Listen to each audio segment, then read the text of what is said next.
Phone records and intercepted calls show that members of Donald J. Trump's 2016 presidential campaign and other Trump associates had repeated contacts with senior Russian intelligence officials in the year before the election, according to 4 current and former American officials. American law enforcement and intelligence agencies intercepted the communications around the same time they were discovering evidence that Russia was trying to disrupt the presidential election by hacking into the Democratic National Committee, 3 of the officials said. The intelligence agencies then sought to learn whether the Trump campaign was colluding with the Russians on the hacking or other efforts to influence the election. The officials interviewed in recent weeks said that, so far, they had seen no evidence of such cooperation.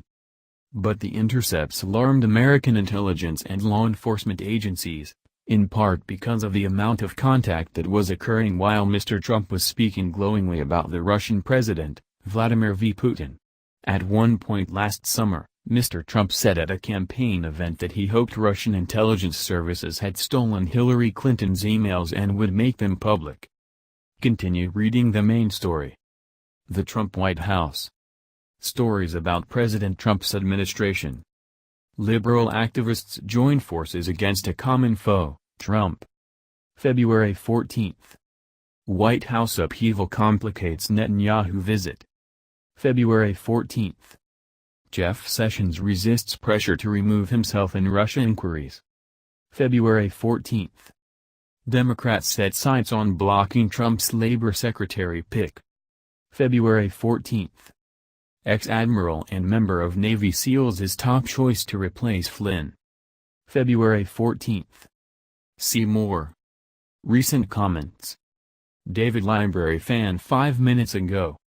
Congress needs to take executive power away from the president, which was broadened under Bush and maintained, some argue expanded, under Obama. FT 5 minutes ago.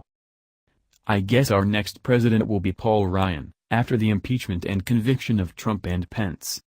Crease 5 minutes ago. Now who's crooked? Trump, his staff and all of his enablers, that's who, and they are the ones who may get locked up. What a corrupt. See all comments, write a comment. The official said the intercepted communications were not limited to Trump campaign officials, and included other associates of Mr. Trump. On the Russian side, the contacts also included members of the government outside of the intelligence services, they said. All of the current and former officials spoke on the condition of anonymity because the continuing investigation is classified. The officials said that one of the advisors picked up on the calls was Paul Manafort, who was Mr. Trump's campaign chairman for several months last year and had worked as a political consultant in Ukraine. The officials declined to identify the other Trump associates on the calls. The call logs and intercepted communications are part of a larger trove of information that the FBI is sifting through as it investigates the links between Mr. Trump's associates and the Russian government, as well as the hacking of the DNC, according to federal law enforcement officials. As part of its inquiry, the FBI has obtained banking and travel records and conducted interviews, the officials said. Mr. Manafort, who has not been charged with any crimes, dismissed the officials' accounts in a telephone interview on Tuesday. "This is absurd," he said. "I have no idea what this is referring to. I have never knowingly spoken to Russian intelligence officers, and I have never been involved with anything to do with the Russian government or the Putin administration or any other issues under investigation today." He added, "It's not like these people wear badges that say, 'I'm a Russian intelligence officer.'" Several of Mr. Trump's associates, like Mr. Manafort, have done business in Russia. And it is not unusual for American businessmen to come in contact with foreign intelligence officials, sometimes unwittingly, in countries like Russia and Ukraine, where the spy services are deeply embedded in society. Law enforcement officials did not say to what extent the contacts might have been about business. The officials would not disclose many details, including what was discussed on the calls, the identity of the Russian intelligence officials who participated, and how many of Mr. Trump's advisors were talking to the Russians. It is also unclear whether the conversations had anything to do with Mr. Trump himself. A report from American intelligence agencies that was made public in January concluded that the Russian government had intervened in the election in part to help Mr. Trump, but did not address whether any members of the Trump campaign had participated in the effort. The intercepted calls are different from the wiretapped conversations last year between Michael T. Flynn, Mr. Trump's former national security advisor, and Sergei Kislyak, Russia's ambassador to the United States. In those calls, which led to Mr. Flynn's resignation on Monday night, the two men discussed sanctions that the Obama administration imposed on Russia in December. But the cases are part of American intelligence and law enforcement agencies' routine electronic surveillance of the communications of foreign officials. The FBI declined to comment. The White House also declined to comment Tuesday night, but earlier in the day, the press secretary, Sean Spicer, stood by Mr. Trump's previous comments that nobody from his campaign had contact with Russian officials before the election. "There's nothing that would conclude me that anything different has changed with respect to that time period," Mr. Spicer said in response to a question. 2 days after the election in November, Sergei Ryabkov, the deputy Russian foreign minister, said there were contacts during the campaign between Russian officials and Mr. Trump's team. "Obviously, we know most of the people from his entourage," Mr. Ryabkov told Russia's Interfax news agency. The Trump transition team denied Mr. Ryabkov's statement. "This is not accurate," Hope Hicks, a spokeswoman for Mr. Trump, said at the time.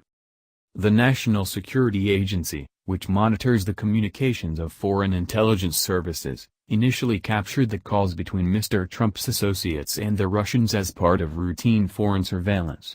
After that, the FBI asked the NSA to collect as much information as possible about the Russian operatives on the phone calls, and to search through troves of previous intercepted communications that had not been analyzed. The FBI has closely examined at least 3 other people close to Mr. Trump, although it is unclear if their calls were intercepted. They are Carter Page, a businessman and former foreign policy advisor to the campaign, Roger Stone, a longtime Republican operative, and Mr. Flynn. All of the men have strongly denied that they had any improper contacts with Russian officials.